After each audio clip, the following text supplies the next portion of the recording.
할렐루야. 8월 29일 화요일 새벽 기도를 시작하겠습니다. 사도신경으로 우리의 신앙을 고백합니다.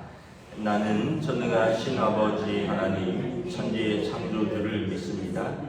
나는 그의 유일하신 아들 우리 주 예수 그리스도를 믿습니다.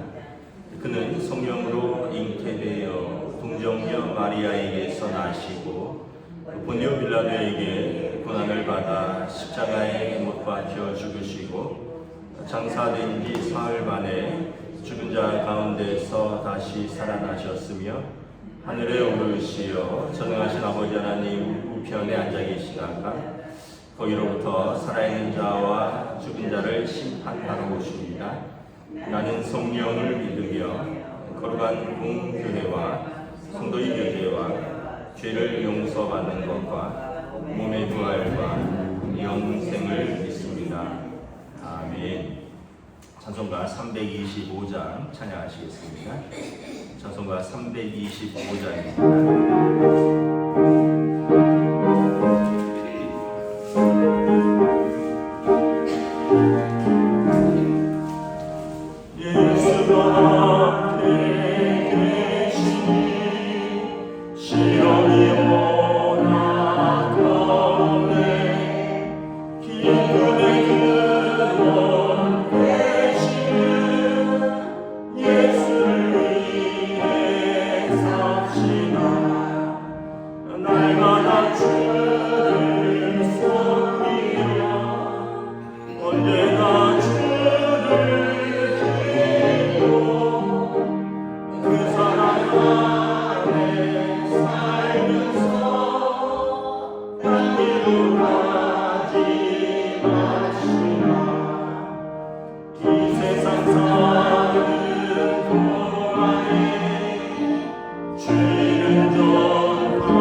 신약성경 사도행전 28장 1절부터 10절까지 말씀입니다.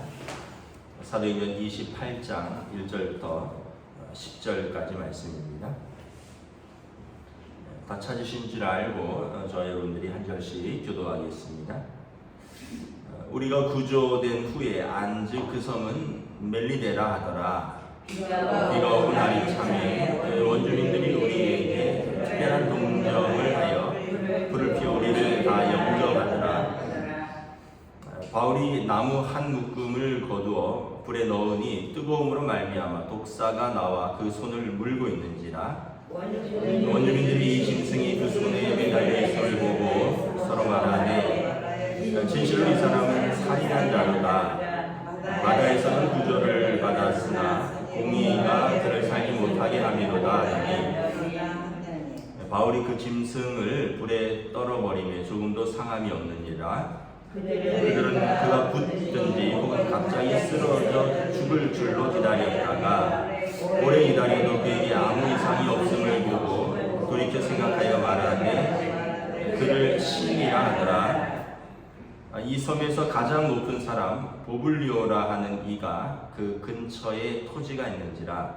그가 우리를 영접하여 사흘이나 친절히 머물게 하더니 보블리오의 부친이 열병과 위길에 걸려 누워있거늘 바울이 들어가서 기도하고 그에게 안수하여 낫게 하매 이러므로 섬 가운데 다른 병든 사람들이 와서 고침을 받고 또한 대로 우리를 대접하고 떠날 때 우리 쓸 것을 배에 실었더라.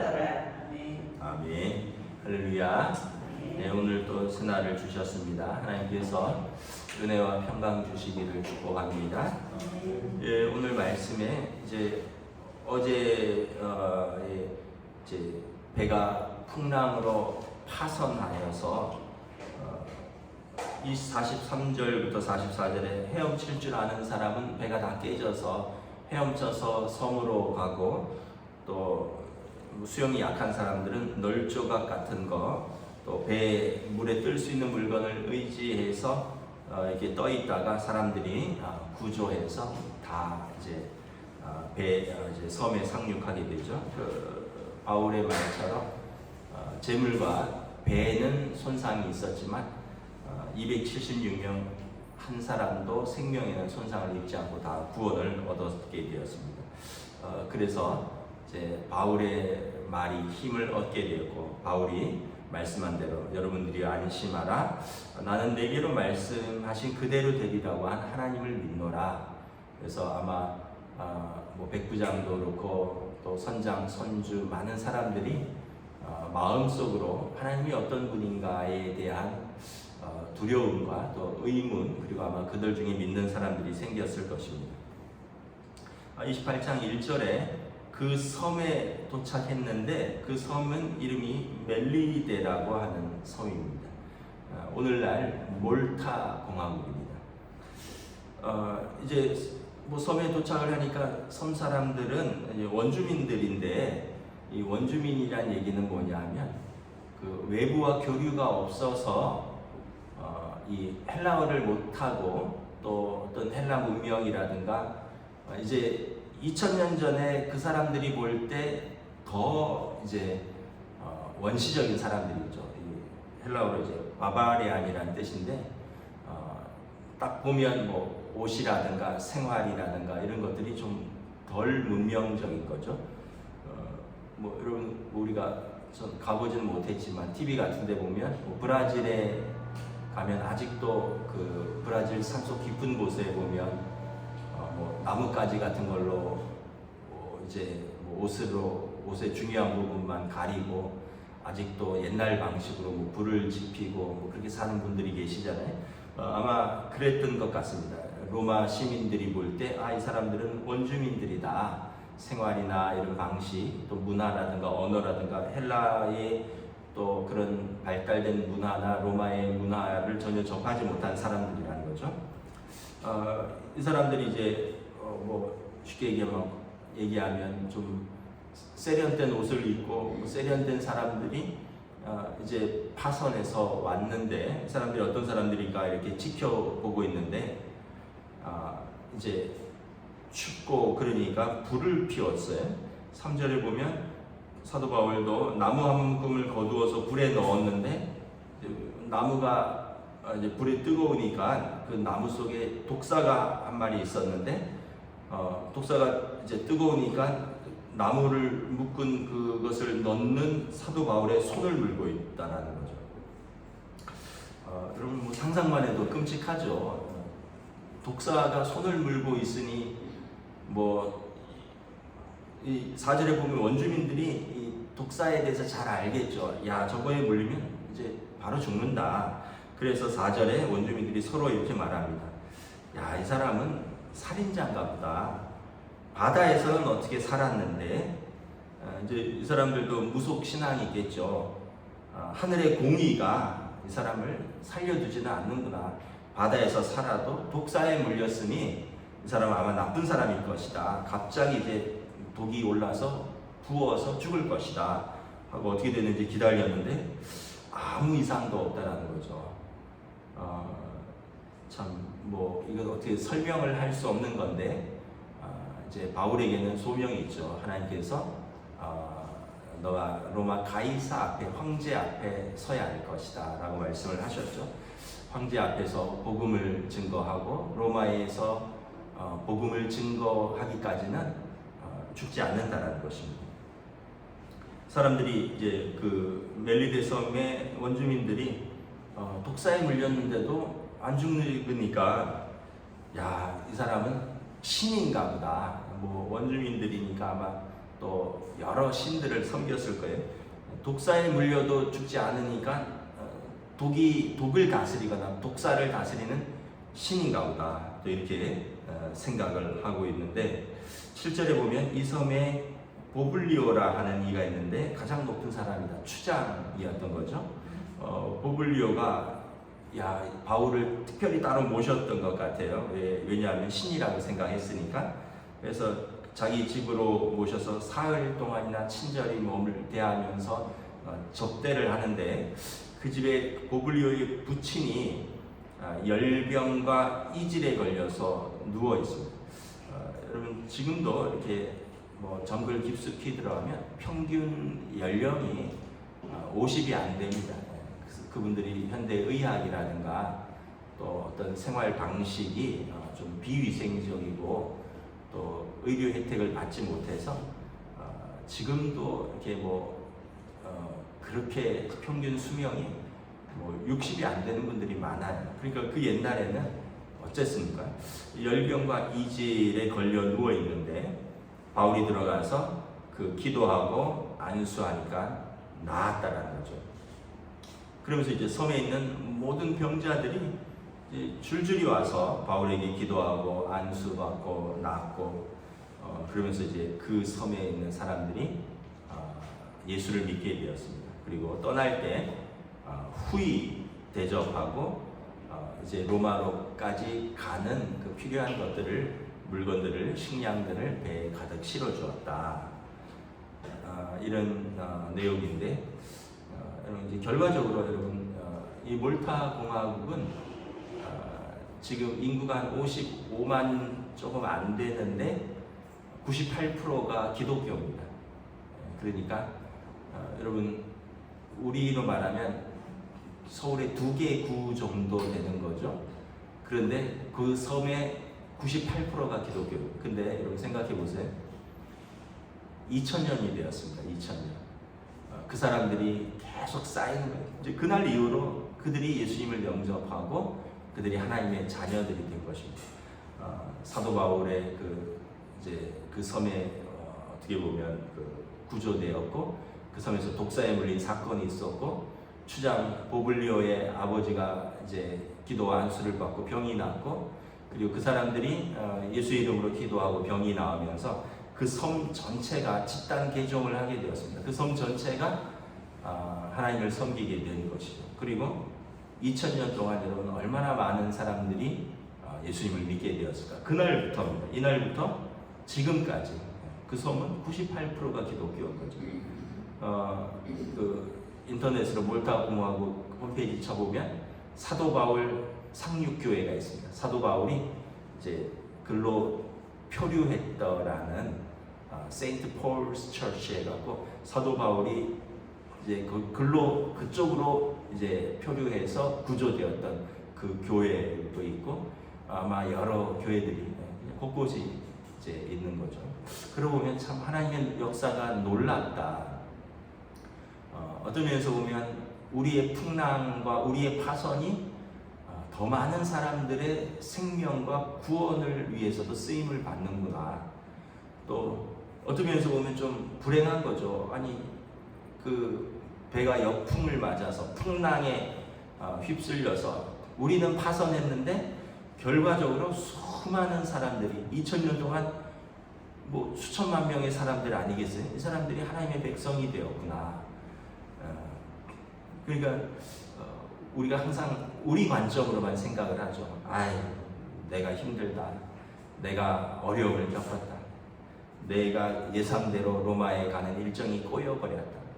내 배가 파선했다. 그런데 하나님께서 더 큰 계획이 있으시다는 거죠. 때로는 우리의 어떤 좀 잘됨을 통해서 다른 사람들의 풍성함을 누리기도 하지만 또 때로는 우리의 어떤 연약함과 또 때로는 우리의 실패로 보이는 것들을 통해서 다른 사람들이 또 풍성함을 누리기도 한다는 거죠. 하나님을 알게 되기도 한다는 거죠. 그래서 여러분 우리가 눈에 보이는 어떤 것들로 뭐 하나님이 살아 계시느냐 안 살아 계시느냐 뭐 나한테 일어난 어떤 것의 유불리로 하나님이 나를 사랑하시느냐 안 사랑하시느냐가 아니라 전체적인 하나님의 섭리와 전체적인 하나님의 계획을 보는 거죠. 우리 가정에 예를 들어서 어려움이 생겼어요. 그 자체는 힘들고 고난이지만 그를 통해서 온 가족이 기도하게 된다면 그러면 그게 더 축복이 되겠죠. 여러분 우리 가정이 이제 갑자기 경제적으로도 풍성하고 건강하고 그런데 좀 극단적인 얘기를 하는 거예요. 남편은 나가서 바람 피고 애들은 나가서 사고 치고 엄마는 맨날 쇼핑하느라 바쁘고 그래서 그 어려울 때 믿었던 그 믿음을 다 잃어버리고 그렇다면 여러분 그것이 과연 행복일까요? 우리가 이제 눈에 보이는 우리의 어떤 현상으로 우리의 행복과 우리의 불행과 하나님의 사랑을 판단하는 것이 아니라 전반적으로 하나님께서 우리 삶을 어떻게 인도하시는가 그리고 우리가 그 하나님의 인도하신 가운데 우리의 사명을 어떻게 감당하고 있는가를 이렇게 바라보는 믿음의 눈을 가져야 되는 것입니다. 그래서 이 풍랑은 배에 탄 사람들에게는 불행이었는데 여러분 216명이 다 하나님을 알게 되었다면 여러분 이것은 행복인 거죠. 왜냐하면 사도 바울이 재산은 우리가 손해를 입을 것이나 생명에는 문제가 없을 것이다. 여러분 중요한 게 생명이죠. 돈은 있다가도 없을 수 있는 거고 또 뭐 없다가도 있을 수 있는 건데 생명이 있어야지 돈도 벌기도 하고 또 생명이 있어야지 사랑도 하고 생명이 있어야지 여러분 우리가 예배도 드리는 거죠. 생명을 잃은데 돈이 많다 이러면 그게 무슨 의미가 있겠습니까? 그게 내가 쓸 수 있고 내가 섬길 수 있는 내 생명과 내 건강이 있어야 되죠. 그래서 하나님을 알고 그들이 영원한 생명과 영원한 구원을 얻었다면 배가 파선한 것은 아무것도 아니죠.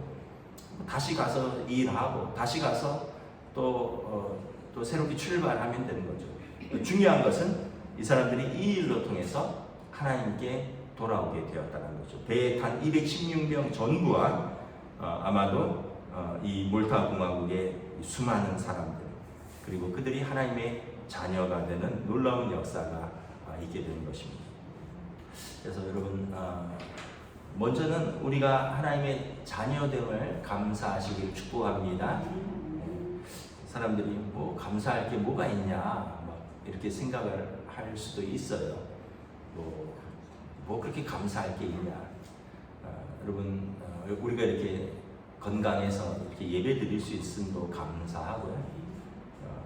아까 말했듯이 이런 멜리드 섬의 원주민들이 있었던 것처럼 한 20여 년 전에 제가 말레이시아로 청년들하고 선교를 갔었는데 거기 갔더니 밥을 먹는데 나뭇잎에 싸먹더라고요. 그릇이 없어가지고 나뭇잎에 밥을 싸먹더라고요. 그리고 설거지를 하는데 물이 없으니까 그 먹은 거를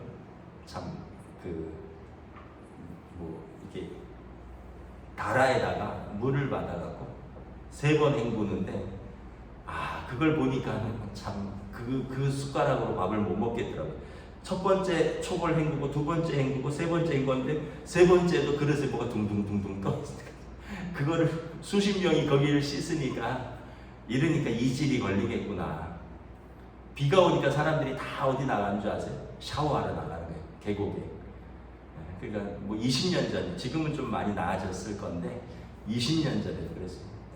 자는데 모기들이 얼마나 물어뜯는지 우리가 참 사람들이 난 불행하다, 나는 힘들다 이러지만 조금만 우리가 눈을 들어서 보면 우리가 감사할 여건들이 너무나 많은 거죠. 무엇보다 여러분 우리가 하나님 앞에서 이렇게 믿음으로 살고 하나님의 자녀된 것이 얼마나 감사하냐. 다른 것들은 하나님 앞에 섰을 때 다른 것들은 우리가 다 잊을 수 있습니다. 그때 우리가 생명의 부활로 하나님의 자녀로 하나님 앞에 서는 것, 이것이 가장 큰 감사인 것이죠. 사도 바울의 고백처럼 죄인 중에 괴수인 우리를 하나님께서 사랑하셔서 하나님의 자녀 삼아 주셨을 뿐만 아니라 우리를 충성되이 여겨 하나님의 교회를 섬기는 직분을 주셨으니 이것이 얼마나 감사한가. 여러분, 그러므로 오늘도 감사함으로 사시고 오늘도 또 믿음으로 사시고 오늘도 우리가 소명을 감당하면서 사시기를 우리 주님의 이름으로 축복합니다. 기도하겠습니다. 하나님의 은혜를 감사합니다. 오늘 바울 사도가 탄 그 일행들의 배가 파선하고 그래서 그들이 어쩔 수 없이 멜리데 섬에 표류하여서 간신히 구조된 그 사건은 한 사람 한 사람들에게는 불행인 것 같고 또 그 공동체 자체에도 불행인 것 같지만 그러나 알고 보니 그 섬 사람들을 구원하기 위한 하나님의 큰 섭리였고 또한 그 배에 탄 사람들이 재산은 손해를 봤으나 그들이 하나님을 알고 또 하나님을 믿게 된 사람들이 많음으로 그 역시 영원한 생명을 얻는 큰 구원의 역사가 일어난 것을 바라봅니다.